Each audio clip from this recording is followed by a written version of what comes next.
We focus on history, culture, religion, art, social, and philosophy of Nusantara. Here, in the presence of Nusantara, we were made to be forgotten about the goodness of ourselves. Because negativity seems to be more interesting for us. Now, I'm Sutoyo Raharto and friends, assist you, to remind you, to awaken you that we still can find the gems of Nusantara. They are the great sights of Nusantara.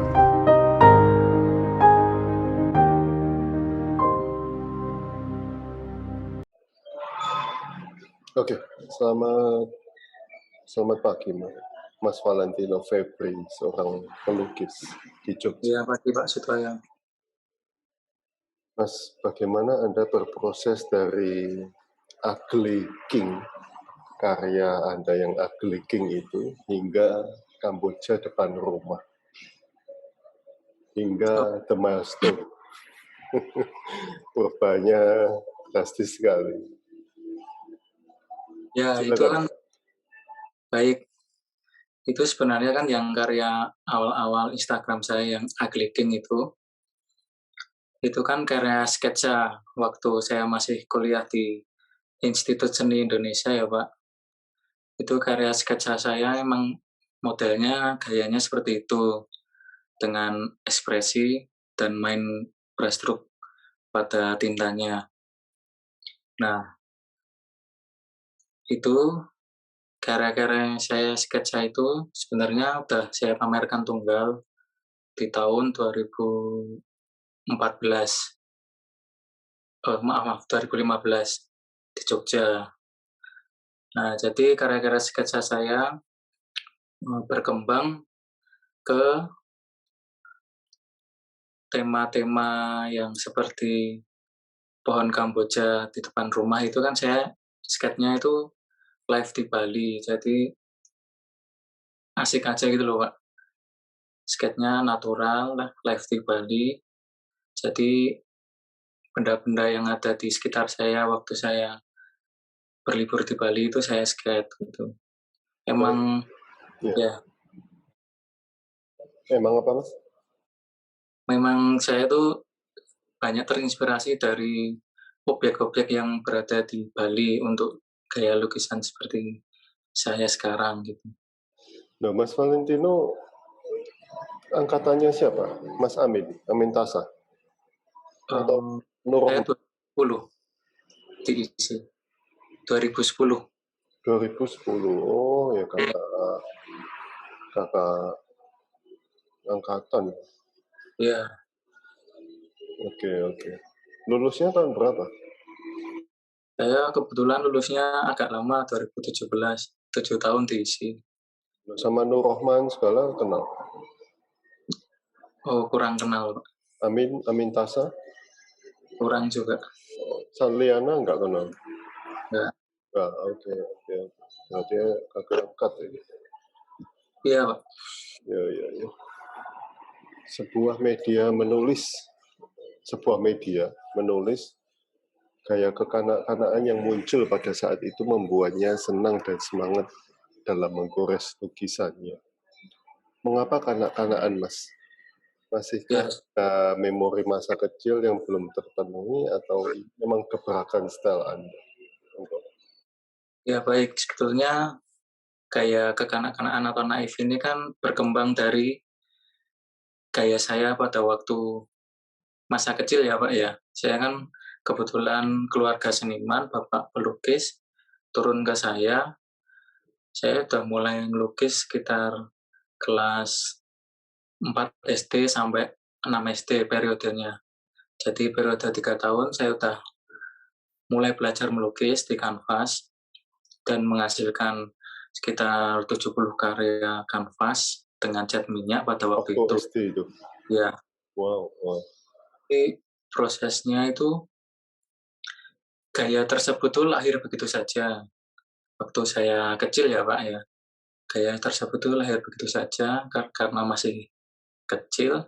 Apa yang saya tahu, apa yang saya lihat, saya lukiskan ke dalam kanvas. Jadi setelah menginjak dewasa dan masuk ke isi, mungkin gaya tersebut yang masih mempengaruhi hingga sekarang.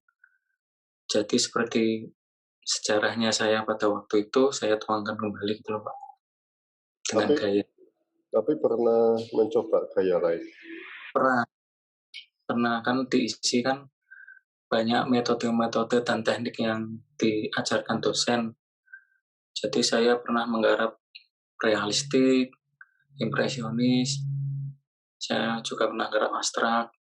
Tapi kembali lagi ke dalam jiwa saya kalau emang gaya-gaya naif itu emang saya sukai gitu loh Pak.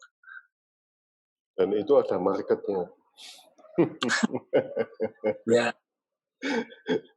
Oke.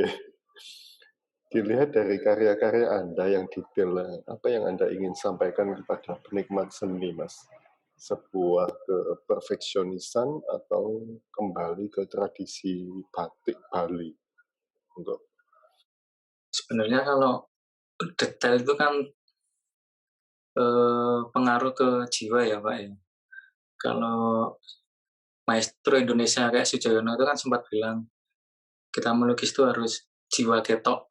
Nah, jiwa ketok itu bisa kita lihat dalam diri kita sendiri, apapun itu bentuknya, maupun dekoratif atau abstrak atau realis itu, yang penting jiwa ketoknya itu kita sampaikan ke dalam lukisan saya. Nah, kebetulan saya itu sangat detail dengan dekoratif-dekoratif, dengan titik-titik, dengan gaya tersebut, itu ya sebetulnya jiwa saya gitu loh Pak. apakah Bapak Anda juga melukisnya seperti itu? Ya, kalau Bapak itu lebih ke naturalis, dekoratif juga, tapi lebih ke naturalis, tapi detail juga. Nah, mungkin saya terbawa ya Pak, ya. Saya terbawa dengan sering melihat bapak saya, terus lukisan-lukisan saya itu kalau nggak detail tuh kurang gitu loh Pak. Jadi jiwanya tuh emang di detailnya itu. Seperti batik ya? Ya, seperti batik-batik dan tradisi Bali pada waktu itu. Tapi apakah Anda sadar bahwa lukisan Anda itu seperti batik, Mas? Eh, Beda juga sih Pak. Sebenarnya kan kalau membatik kan lebih ke apa ya? Pelan, lebih ke pelan.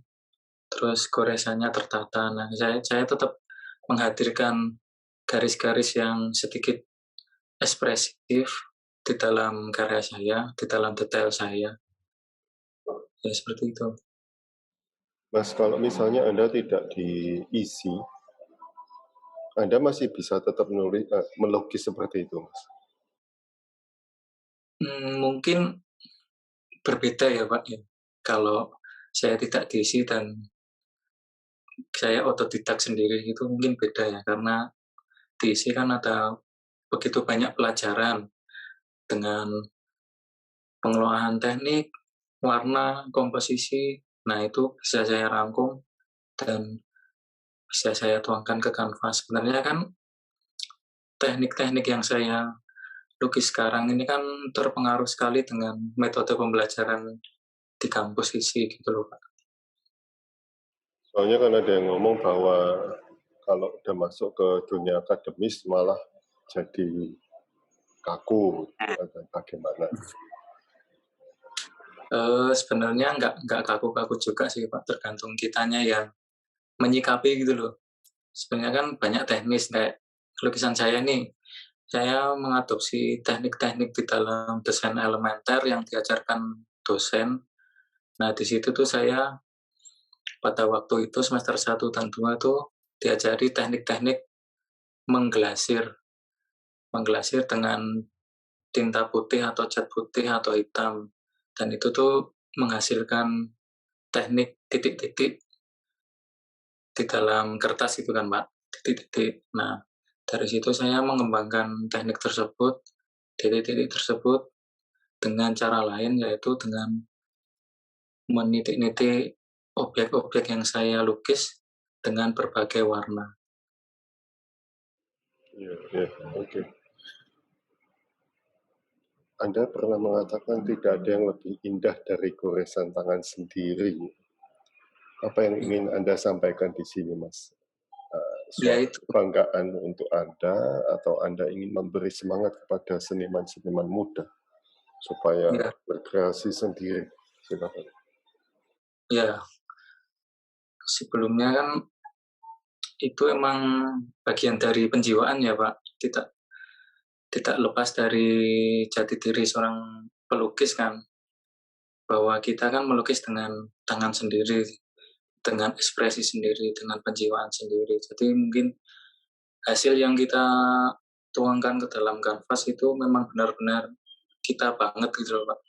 Memang benar-benar kita tuh mencurahkan isi di dalam jiwa kita tuh ke dalam kanvas. Dan mungkin ya emang untuk semangat seniman-seniman muda yang baru berkembang gitu ya Pak ya, bahwa kita tuh emang berkarya tuh dari kita sendiri kita karyakan, ya itu emang jati diri kita gitu loh. Ya mungkin seperti itu. Oke, oke. Terima kasih, Mas Valentino, Ya Pak. atas Ya. waktunya, atas sharingnya.